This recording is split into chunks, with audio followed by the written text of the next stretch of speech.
Singapore's history and culture in less than 10 minutes. Welcome to Singapore in Your Coffeebreak.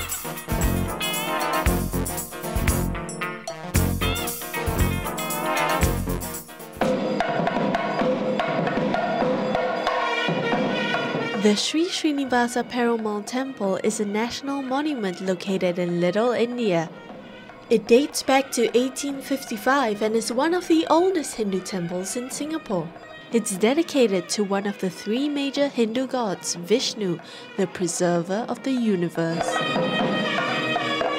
The temple's five-tiered grand tower entrance, or Rajagopuram, depicts the stories of Vishnu.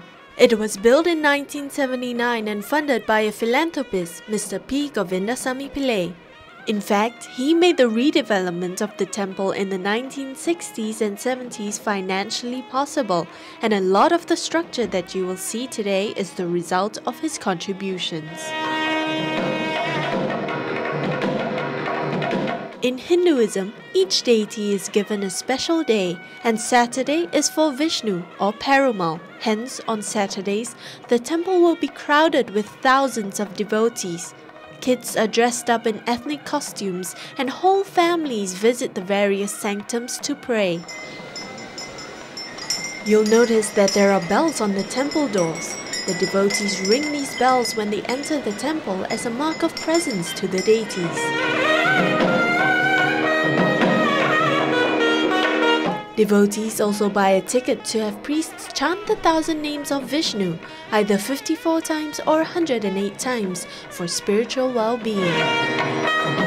You may see devotees dedicating their time to things other than praying. These are normally distributed to the people or to the devotees, and then that means the mercy has been distributed to the devotees as well, like that. If you're interested in learning more about Hinduism in Singapore, the colourful Sri Srinivasa Perumal Temple is a good place to start. It's open every day from 5:45 AM to noon and then from 5 to 9 PM. To get there, take the MRT to Farrer Park on the Northeast Line and go out through exit G. The temple is a 3-minute walk along Serangoon Road.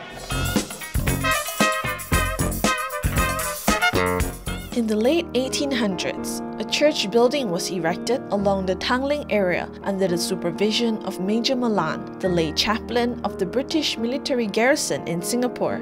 The church was built to serve the men of the Christian ministry established amongst the barracks.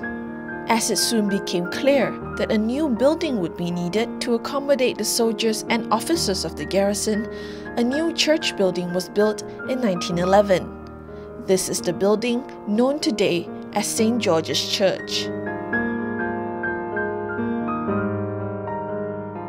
After the withdrawal of the British troops in 1971, St. George's Church took on the new role as a civilian church. Today, it is a place where a community of over 30 nationalities come together weekly to attend Mass. Located along Minden Road and Harding Road, this beautiful Anglican church built of red bricks is hard to miss. The building was built according to the traditional Christian basilica, which is basically a long rectangular barn. The interior of the church features a beautiful stained glass window just above the altar, depicting a figure of Christ and the badges of the units. However, these were not the original windows of the church. The original stained glass windows were taken out just before the surrender of the Japanese in 1942. Until this day, no one knows for sure what happened to them.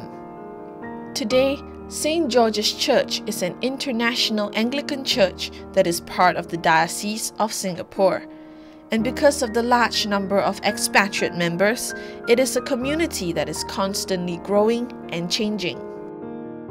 St. George's Church was gazetted as a national monument on the 10th of November 1978.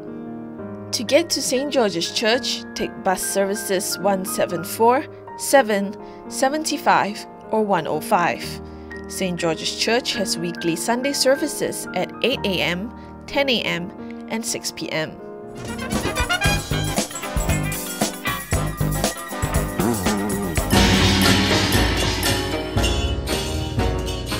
Whether you're in Singapore for a long holiday or even just stopping over for a few hours, Chinatown should be right up there on your must-visit places. The idea of a Chinese town was first conceived by Sir Stamford Raffles, the founder of Singapore. Today, many of the old trades have disappeared, but if you take a careful walk around, you can still catch remnants of Chinatown's colourful history. Hop onto a train, wherever you might be, and head for the Chinatown station. Look for exit A and take the escalator up, which will put you right in the middle of Pagoda Street. One of the first stops to make would be the Chinatown Heritage Centre, which takes you into the harsh lives of early migrant workers.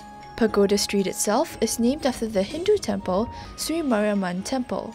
Despite it being a supposed Chinese area, in the heart of Chinatown is a very Singaporean concept: multicultural diversity. Just a street away is the Masjid Jami Mosque, one of the oldest mosques in Singapore. And a few blocks away stands the Buddha Tooth Relic Temple, which houses the sacred Buddha Tooth Relic and includes a museum and exhibition hall. Street stalls and shophouses are a common feature in Chinatown.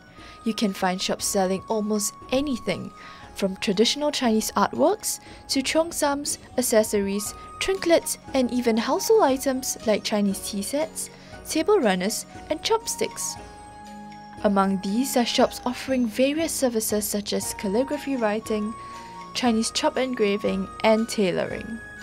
Sample from a wide variety of finger food stalls along the way. Confectionaries like these are common in Chinatown. They sell a variety of pastries like egg tarts and barbecued pork puffs that make for great snacks. And if you're lucky, you might just be in time to catch some busking, the traditional Chinese way. But if you really want to see Chinatown come alive, wait till the sun goes down. The Chinatown Food Street, located at Smith Street, offers the best of Singapore's local dishes like barbecued satay, fried noodles, or freshly made spring rolls. The Chinatown Food Street is your best chance to experience roadside dining from outdoor stalls like the days of old. The perfect way to end any day.